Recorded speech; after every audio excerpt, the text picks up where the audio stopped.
Hello दोस्तों, क्या हाल चाल है। उम्मीद करते हैं एकदम मस्त एवं एकदम टंडन होंगे।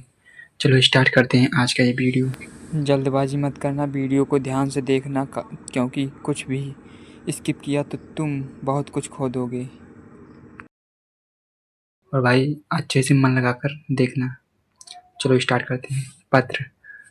देखो भाई, पहली बात तो ये कि तुम अगर कहो अब भी कि हाँ ऐसी कोई बात नहीं है, मैं जाकर वहाँ पर दर्शन के आऊँगा या तो जाकर हनुमान जी के मंदिर उनसे प्रार्थना कर दूंगा या ईश्वर से प्रार्थना कर दूंगा तो हमें पास कर देंगे वो।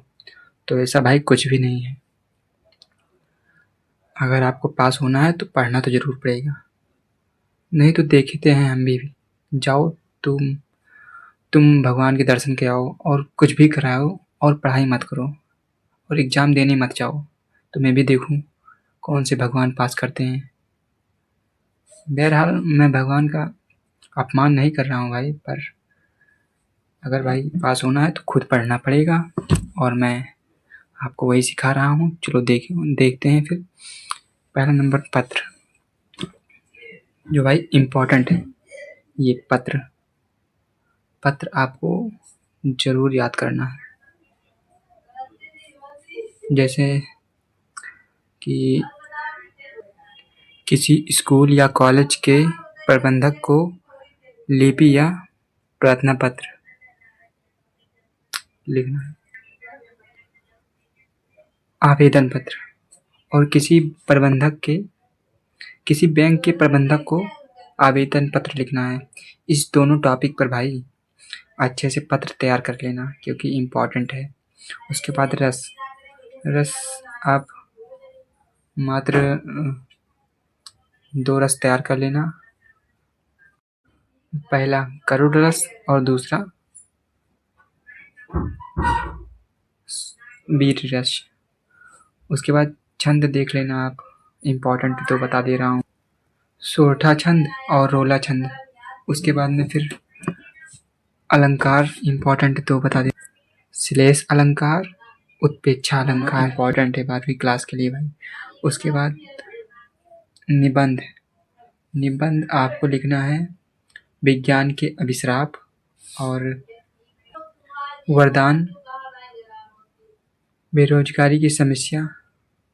इस पर भाई इन दोनों पर अच्छे से निबंध तैयार कर लेना है। क्वेश्चन करता है हर तरफ से क्वेश्चन का आंसर देने की कोशिश करिएगा। ओके ना, एकदम अच्छे से तैयार करिएगा ताकि आप अच्छे से उसे समझा पाएँ।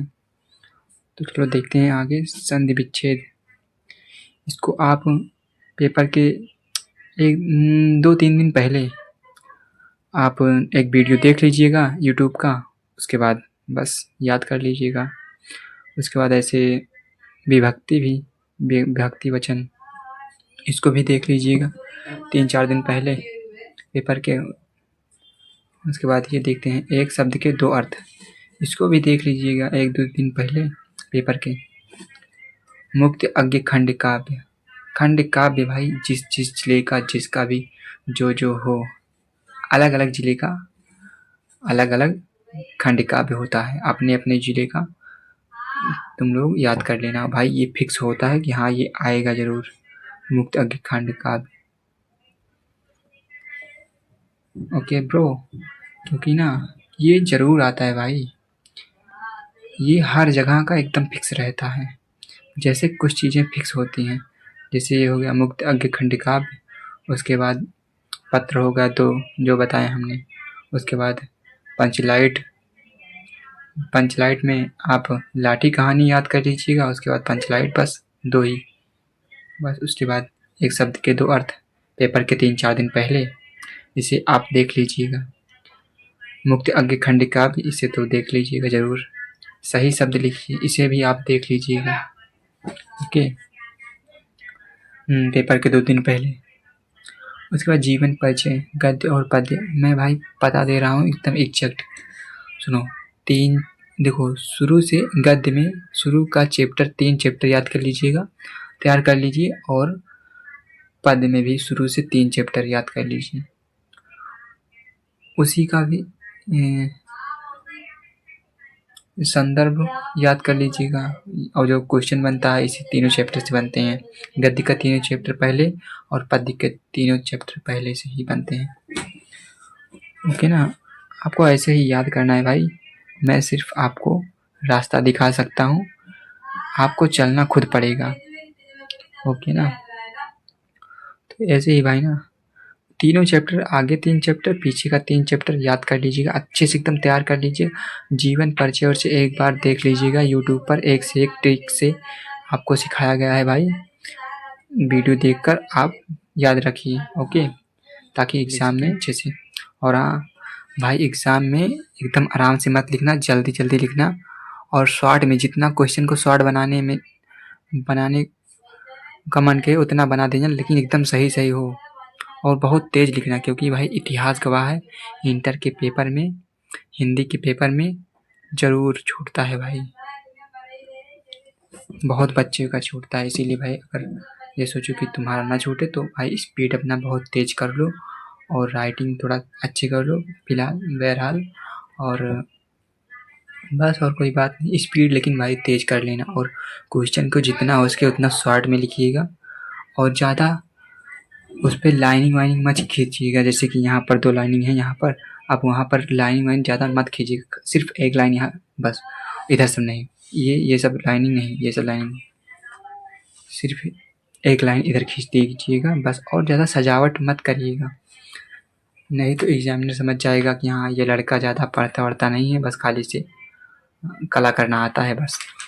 ऐसे ही भाई, फिर इसके बाद संस्कृत संदर्भ अनुवाद में 2 चैप्टर आपको बता दे रहा हूँ, उसे याद कर लीजिएगा। पहला चैप्टर संस्कृत भाषायां महत्तम, इसे देख लीजिएगा पहला चैप्टर। उसके बाद दूसरा चैप्टर मैं बता रहा हूँ, दूसरा चैप्टर में आपको देखना है भोजस्य योदायम, इसे दूसरे चैप्टर में देख लीजिएगा। ये दोनों भाई ना, ये दोनों चैप्टर संस्कृत के बहुत इम्पॉर्टेंट है, इसे अच्छे से आप तैयार कर लीजिएगा, ओके ना। और गद्य काव्य संदर्भ और अनुवाद व्याख्या,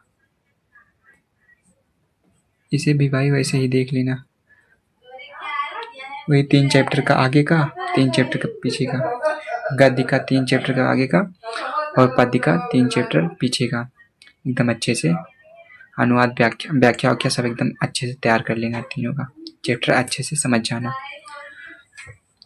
बस उसके बाद 20 बहुविकल्पीय एकदम अच्छे से इसे तैयार कर लेना। बहुविकल्पीय कोई भी भाई एकदम फिक्स कर लो कि हाँ मुझे लगता है कि यही आएगा, तो अपने हिसाब से तुम 20 ही याद करो, सिर्फ 20 याद करो, और ज़्यादा याद करोगे तो एकदम मिस्टेक में हो जाओगे, और वहाँ पर जो आता भी रहेगा वो भी नहीं लिख पाओगे। इसीलिए भाई ज़्यादा मत याद करना, सिर्फ इसमें 20 ही याद करना।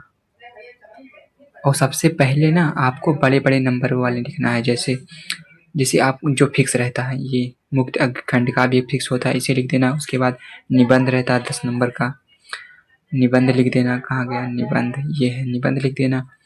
उसके बाद ये पंचलाइट अथवा करके बहुत दे भाई, अथवे में सब दिए रहेंगे, और मैंने जो बताया उसे इम्पॉर्टेंट है, वो सब इम्पॉर्टेंट है, उसे आप अच्छे से तैयार कर लेना, ओके ना। बस भाई ऐसे ही आपको अच्छे से बनाकर लिखना है, और हाँ तेज लिखना है, और शॉर्ट में जितना हो सके उतना शॉर्ट में लिखना, और जल्दी लिखना, ओके ना। बस भाई, और मैंने जो 2-2 क्वेश्चन का मतलब 2-2 आंसर बताया है ना, वो पक्का आएगा भाई, अथवा करके ज़रूर आएगा, आपको मिलेगा देखने को। इसीलिए भाई मैं जो बोल रहा हूँ उसी याद करो बस। देखो भाई, दुनिया में बहुत से लोग बोर्ड एग्ज़ाम देते हैं, लेकिन पास कुछ ही लोग होते हैं। क्यों ऐसा क्यों? क्योंकि भाई इम्पॉर्टेंट टॉपिक्स को पढ़ते हैं और फालतू के टॉपिक्स को नहीं पढ़ते हैं। जैसे हमने आपको बताया इन सब का 2-2 टॉपिक, और जो ये सब छोटे-छोटे अंक वाले हैं उसको सब पेपर के 1-2 दिन पहले याद कर लेना बस। ऐसे ही भाई, और कुछ नहीं भाई, बस आराम से ऐसे पास हो जाओगे। लेकिन भाई हाँ, पढ़ना तो पड़ेगा, ये मत समझना कि हम छोड़ के आएंगे हम पास हो जाएंगे, ऐसा कभी नहीं होता। और हाँ, मुझे फॉलो कर लेना, ऐसे अच्छे-अच्छे कंटेंट आपके लिए लाता रहूँगा।